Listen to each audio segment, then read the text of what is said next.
आज father day है और बहुत कुछ है आज। 21 जून योगा दिवस भी है और पता नहीं न्यूज़ में बहुत कुछ आ रहा है, भूकंप भी आएगा, सब कुछ आएगा, क्या क्या होगा। पर मैं ये सोचती हूँ कि जो होगा वो होगा।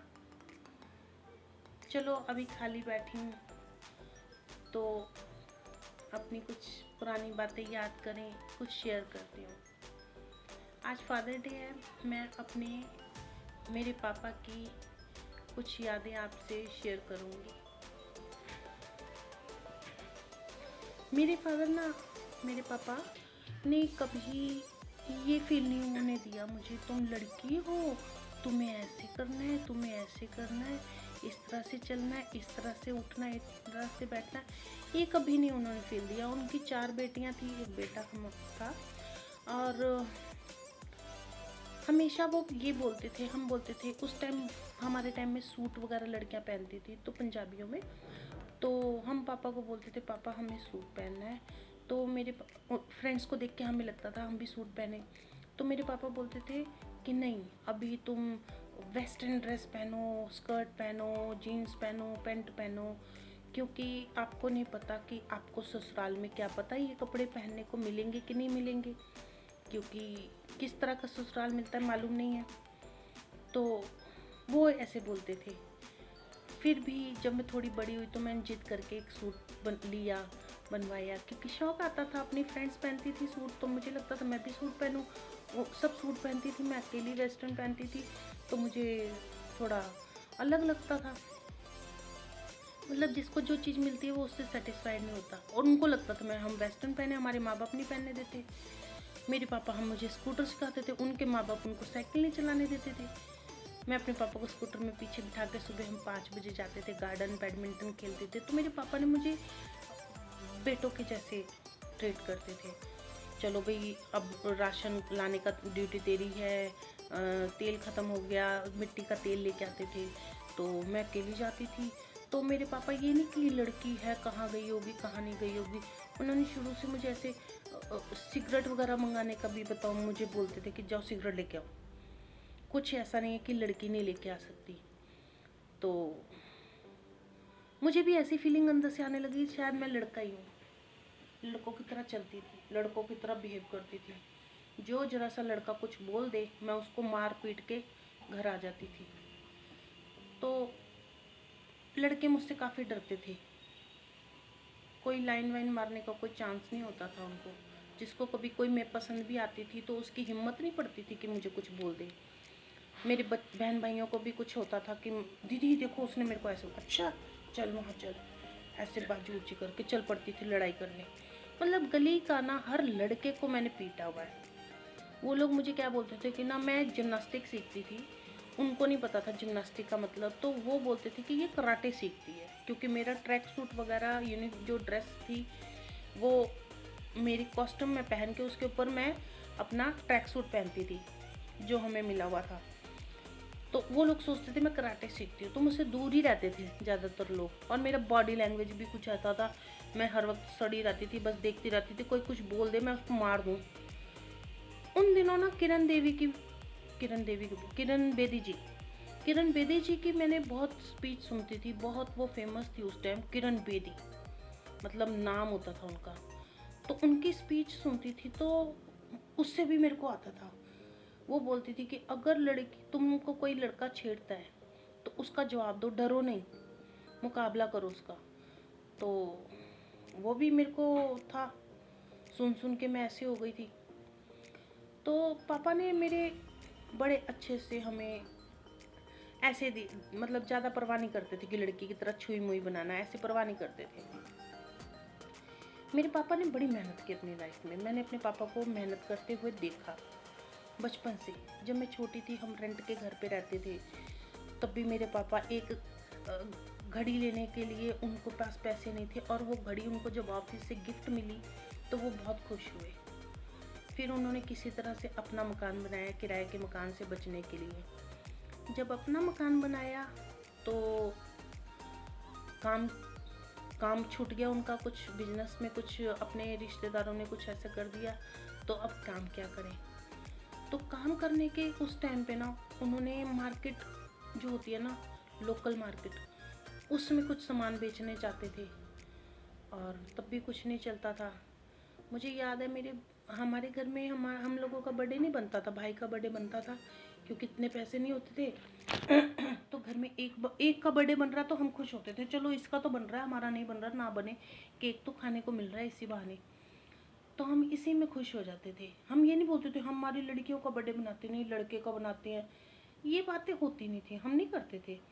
कहीं उस बर्थडे से भी जाएं, उस केक से भी जाएं। ये तो आज लड़का लड़की करने लग गए। हम तो अपने भाई को सबसे पहले उसको देते थे, ले तू खा ले, तू छोटा है तू खा ले, तू ये चीज़ ले ले, हम खुद देते थे उसको। ठीक है।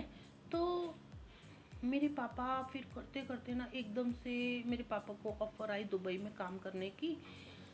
उस टाइम पे दुबई में काम करना मतलब पता क्या होता था कि आपको बंदे का कुछ नहीं पता चलता था, ना कोई फ़ोन ना कोई लेटर भी आता था तो 11-12 दिन बाद आता था। फ़ोन भी आएगा तो लेटर में लिख के आएगा, मैं इस दिन को इतने बजे फ़ोन करूँगा, इस नंबर पे, यहाँ पे इस नंबर पे सब लोग इकट्ठा होना। उससे एक हफ्ता पहले ना जिसके घर में फ़ोन होता था, हम उससे इतनी अच्छे से बिहेव करने लग जाते थे, नमस्ते नमस्ते। अगर उसने कुछ बुरा उल्टा बोल भी दिया तब भी कोई बात नहीं, खून का घूंट पी के रह जाते थे, क्योंकि अकड़ दिखाते थे भाई, फ़ोन वाले बहुत अकड़ दिखाते थे। तो कि भाई फ़ोन आना पापा का, अगर इससे कुछ पंगा हो गया तो ये तो फ़ोन नहीं देगा हमें। और वो खूब दादागिरी दिखाता था फ़ोन वाला। तो फिर फ़ोन आता था, फिर बात करते थे, फिर लेटर आता। 3 साल के बाद पापा जब जाते थे, 3 साल बाद आए तो भाई थोड़ा बड़ा हो गया, उसको याद नहीं था ये कौन है। पापा सोए हुए थे, उसने गिलास उठा के, भी आदमी कौन आ गया हमारे घर पे, तो गिलास उठा के सर पे मार दिया पापा के कि कोई अजनबी है ये। तो मतलब ये हाल था, आदमी कमाने जाते थे बाहर तो उनके बच्चे भी उनको याद नहीं रखते थे। कितनी मेहनत अपने परिवार से दूर रह के कि मेरे बच्चे 2 टाइम की रोटी खा सकें, मैं अपने बच्चों के लिए रोटी जुगाड़ कर सकूं। अपने बच्चों के बचपन से भी नहीं खेल पाते थे वो, है ना, और इतनी मेहनत करते थे। फिर वो थोड़े दिन रहते थे, फिर 3 साल के लिए 2 साल के लिए चले जाते थे। फिर यहाँ से एक अटैची लेके जाते थे, वहाँ से पूरा टीवी वीसीआर ये लेके आते थे। और जब आते थे तो हम लोग वाह कितना खुश होते थे, हमारे लिए सुंदर सुंदर मैक्सियाँ लेके आते थे। तो जब मेरे पापा जाते थे ना, ये आजकल जब टिकटॉक पे गाना चलता है ना, 7 समुंदर पार के से गुड़ियों के बाजार से, तो उसको हम 7 समुंदर ही बोलते थे, दुबई जाना मतलब। तो हम ये गाना गाते थे, एक टेप रिकॉर्डर होता था, उसमें ये गाना टेप करके हमने भेजा पापा को। तो 7 समुंदर पार के से गुड़ियों के बाजार से, पापा जब भी आना गुड़िया लेके आना, ऐसे करके। तो पापा ने वहाँ सुना और फिर वो हमारे लिए एक डॉल लेके आए। नहीं लेके नहीं आए, उन्होंने किसी के हाथ में भेजा, कोई आदमी आ रहा था। वो डॉल में एक कैसेट थी, वो बजती थी, गाना गाती थी सब। तो डॉल आई तो हम 4 बहनें थी, 4 बहनें तो थी, भाई भी खेलता था डॉल के साथ। तो हमने डिसाइड किया कि भाई हम ना 1-1 घंटा सब खेलेंगे। एक डॉल थी और कोई लड़ाई नहीं होती थी, 1-1 घंटा हम सब खेलेंगे। और हम सब खेलते थे और बड़े खुश होते थे। और वो डॉल के साथ मेरी फ़ोटो भी है, अभी मैं कभी डालूंगी टिकटॉक पे। तो बहुत खुश होते थे। तो फिर पापा जब काफ़ी कमाई वगैरह में बिज़ी थे, फिर उसके बाद किसी वजह से बस हमारे घर में कुछ ऐसा हुआ कि सब कुछ अलग अलग हो गया और काफ़ी दूर हो गए हम पापा से। मेरी शादी होनी थी, पापा मेरी शादी में नहीं आए। तो जब मेरी पहली बेटी हुई तो मेरे पापा का फ़ोन आया कि कैसी है तू। मैंने बोला हाँ जी पापा मैं अच्छी हूँ। और कितने बच्चे, मैंने कहा 1 बेटी है। फिर 2 बेटी हुई, तीसरा बेटा हुआ। पापा का फ़ोन आता था, कुछ चाहिए तुझे। तो मैंने बोला कुछ नहीं चाहिए पापा मुझे, कि जब मुझे मेरी शादी में या मुझे कुछ आशीर्वाद तक नहीं मिला तो अब मुझे कुछ नहीं चाहिए पापा आपसे, पर मैं ये ज़रूर चाहती हूँ कि मेरे घर आके मेरे बच्चों को और मेरे को आशीर्वाद देना ज़रूर आप, और मुझे कुछ नहीं चाहिए आपसे। कहीं मैं कुछ मांगूँ तो वो मेरे को फ़ोन करना ही बंद कर दें, ये सोच के मैंने कभी उनसे कुछ नहीं मांगा। तो क्या हुआ, ऐसे पापा फ़ोन करते थे। तो एक बार पापा इंडिया आए, हमें पता चला, हम मिलने गए तो पता चला पापा को कैंसर हो गया है पेट का। तो बिल्कुल कमज़ोर हो गए पापा मेरे, जो इतने स्मार्ट थे एकदम कमज़ोर हो गए। तो पर वो सिचुएशन ऐसी थी कि हम उनके लिए कुछ नहीं कर सकते थे। पर मेरे पापा को मैंने ये बोला था कि पापा मुझे कुछ नहीं चाहिए, मेरे घर आना। मेरे पापा किसी तरह से कोई कोशिश करके मेरे घर तक आ गए। इसके पीछे भी बहुत सारी स्टोरीज़ हैं जो मैं आपको अभी नहीं बता रही हूँ, समय आएगा तो ज़रूर बताऊँगी। तो मेरे पापा किसी तरह मेरे घर आए, बहुत कमज़ोर थे, बड़ी बुरी हालत थी उनकी। उनको मैं राजीव गांधी लेके गई, मैंने दिखाया तो डॉक्टर ने बोला कि हमने इनको 1 महीना पहले एडमिट होने के लिए बोला था, पर इनको किसी ने नहीं करवाया। सारी ज़िंदगी जिस इंसान ने इतनी मेहनत की, उसको किसी ने हॉस्पिटल में भी एडमिट नहीं करवाया। खैर, मैंने पापा को बोला पापा आपको क्या पसंद है, डॉक्टर से हम सुन आए थे, और मैं साइड में होके दुखी हो रही थी। पर मेरे छोटे छोटे बच्चे थे, मैं बस प्रार्थना कर सकती थी और कुछ नहीं। फिर मैंने अपने पापा की फेवरेट डिश बनाई, पापा को फेवरेट डिश खिलाई, उनके सैलून लेके गई, उनको टिप टॉप किया, अच्छे कपड़े पहनाए उनको। तो पापा बोले कि अच्छा ठीक है, अब मैं चलता हूँ, अगर मुझे यहाँ पे कुछ प्रॉब्लम हुई तो तुझे भी प्रॉब्लम होगी, तो मैं चलता हूँ। जब मेरे पापा मेरे से हाथ छुड़वा के जा रहे थे ना, तो मुझे लगा कि ये हाथ दोबारा हाथ नहीं आएगा। मुझे उसे छोड़ने का मन ही नहीं कर रहा था, पर छोड़ना पड़ा। जैसे छोड़ा, और दूसरे दिन न्यूज़ आई कि पापा चले गए। फिर मेरे पापा जब चले गए तो मैंने मन में सोचा, मेरे को बहुत गिला भी था कि पापा ने किसने ज़िंदगी भर इतनी कमाई की और हमें किसी भी बच्चे को कुछ भी नहीं दिया था, तकलीफ़ थी।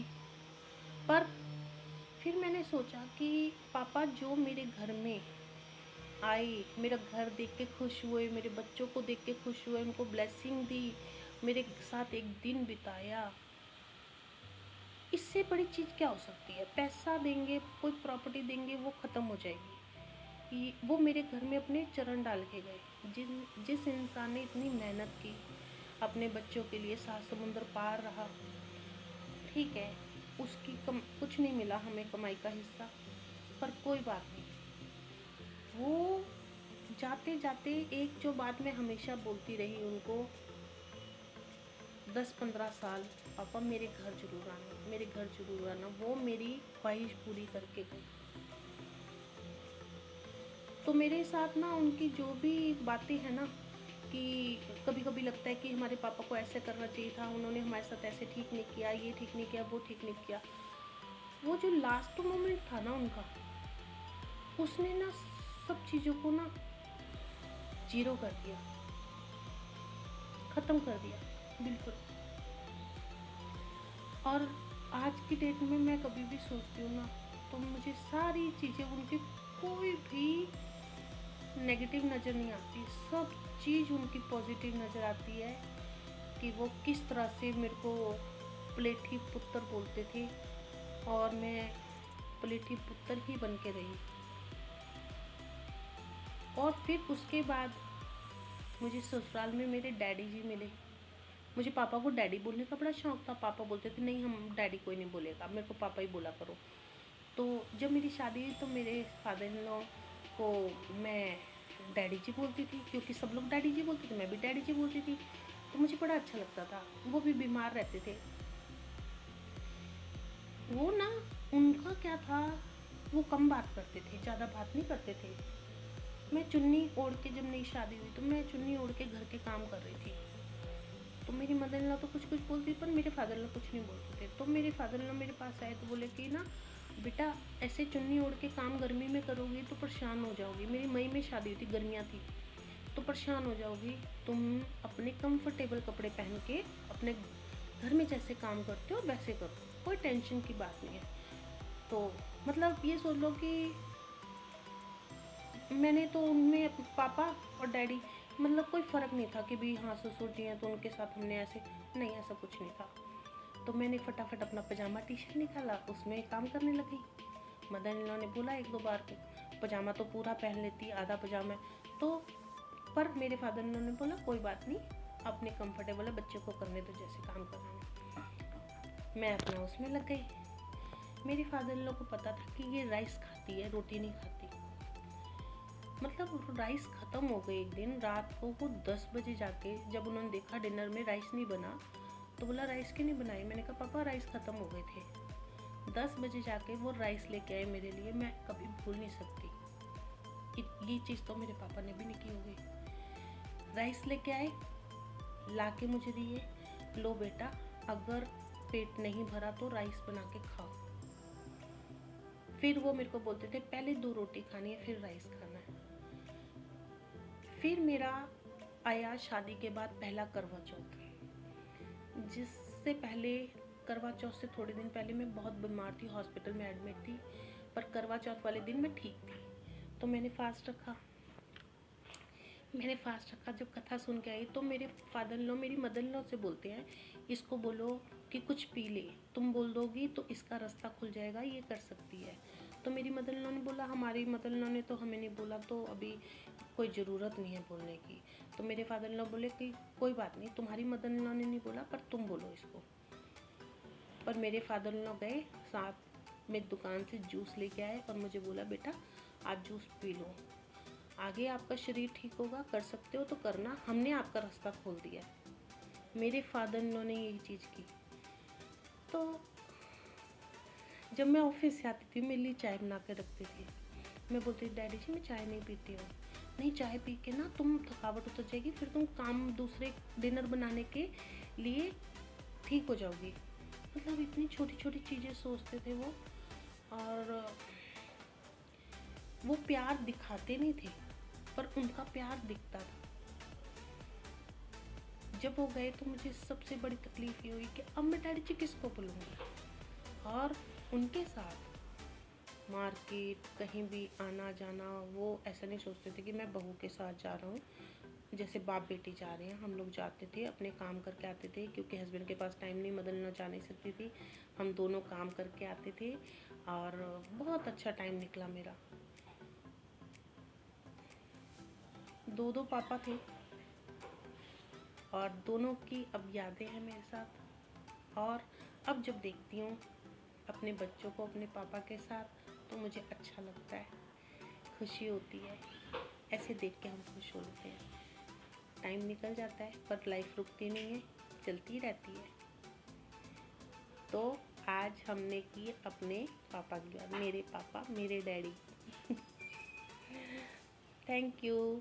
अगर मेरी स्टोरी में भी आपको भी कहीं इस स्टोरी में अपने आप को दिखाई दिए, किसी आपको भी लगाओ कि ये तो मेरे जैसा, मेरी भी ऐसा ही है फीलिंग, तो मेरी इस वीडियो को लाइक कीजिए, सब्सक्राइब कीजिए, क्योंकि मुझे आपके सपोर्ट की बहुत ज़रूरत है। Thank you.